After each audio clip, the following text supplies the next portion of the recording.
So the next part we're going to cover is the diencephalon. And so here you can see on page 284 in your lab manuals the picture of the diencephalon. So as you're watching this video, you can kind of follow along in your lab manual on page 284.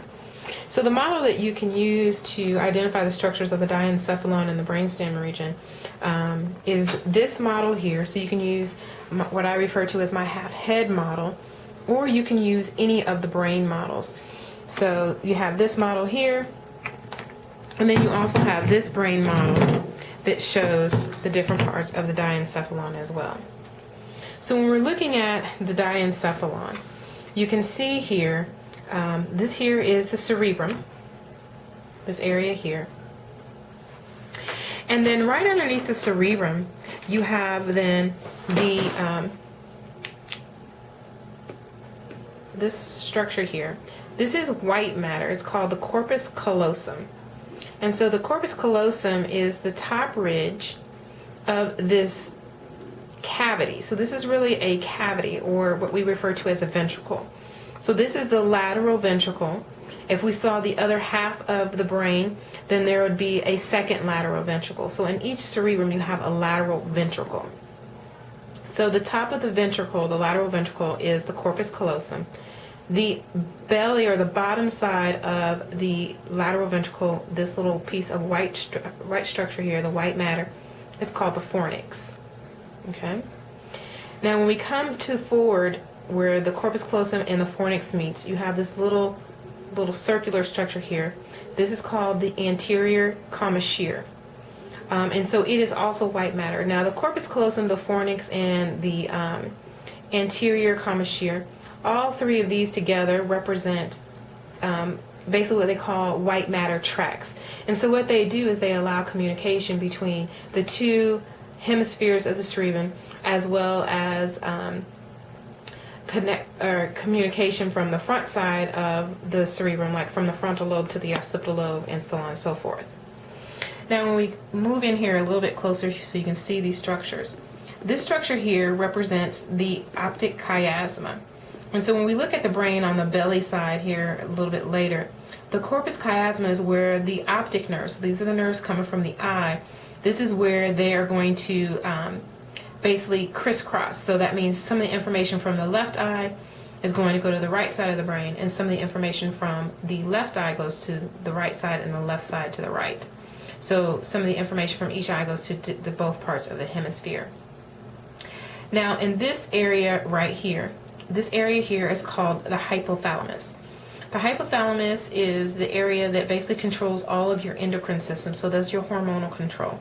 It also is where you have the controlling of your homeostasis, okay? And so underneath the hypothalamus you have this little structure here. It's called the infundibulum, and it suspends the pituitary gland. And so if you guys remember back when you looked at the brain, there was a structure on the inside of the brain, when you looked at the skull, on the inside of the skull there was an area called the sella turcica. And the pituitary gland actually sits right on top of that sella turcica. Now this whole area over here, this area in here represents the thalamus. Now one thing to identify here in the thalamus is that with the thalamus, it is a mass of nuclei. Okay, so basically cell bodies. In the center of the thalamus is a chamber, which is another ventricle. And so we call that ventricle that's located inside of here the third ventricle. So if I ask for the structure, it's the thalamus. If I ask for the ventricle, it's the third ventricle. This little tannish looking structure here represents the interthalamic adhesion. This is a mass of tissue that actually runs through the center. So you have to kind of imagine the thalamus as a balloon. So that's the outer portion. The air inside of the balloon is the third ventricle. And if you can imagine the balloon looks like a donut, then the interthalamic adhesion is what runs through the center of the thalamus and through that third ventricle. Now, right above this kind of structure here is kind of purple and reddish. That represents the choroid plexus. The choroid plexus is a network of blood vessels that will produce CSF, cerebral spinal fluid. Now we don't see one up here, but there's actually a choroid plexus that's found up in the lateral ventricles as well.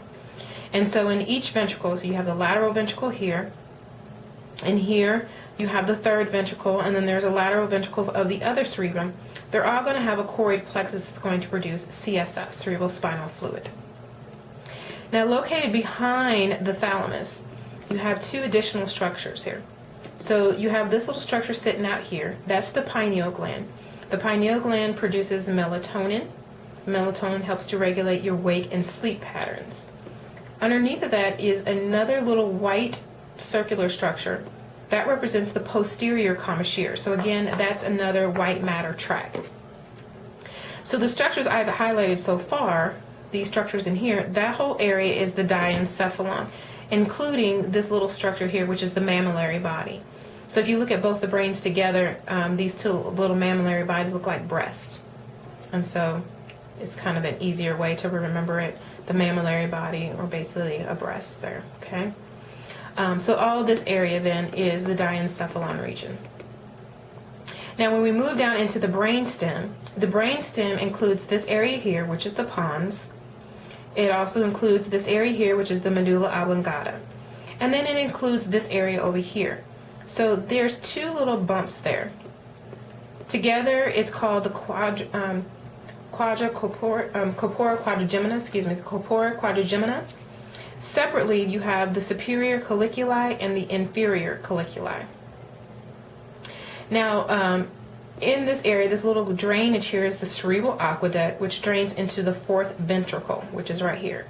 The fourth ventricle then will open up down into what we refer to as the central canal. And so that is the central canal that runs down the middle of the spinal cord. This whole area here is the cerebellum. And so with your cerebellum, it has this little branching of white matter in the center. That branching of white matter is called the arbor vitae. So if we looked at the ventricles drainage, you have a lateral ventricle on each side. Both of those lateral ventricles will drain into the third ventricle. And there's a little opening here, which is called the it's called the interventricular foramen. It's located right there. And so that will allow for the drainage of CSF from the lateral ventricle into this third ventricle. The third ventricle will then drain CSF through the cerebral aqueduct into the fourth ventricle, and then from the fourth ventricle down the central canal. So this whole area up here is your diencephalon, the pons, medulla oblongata, and then this area here, which is referred to as the midbrain, which includes the cerebral aqueduct and the corpora quadrigemina. That whole area is called the brainstem.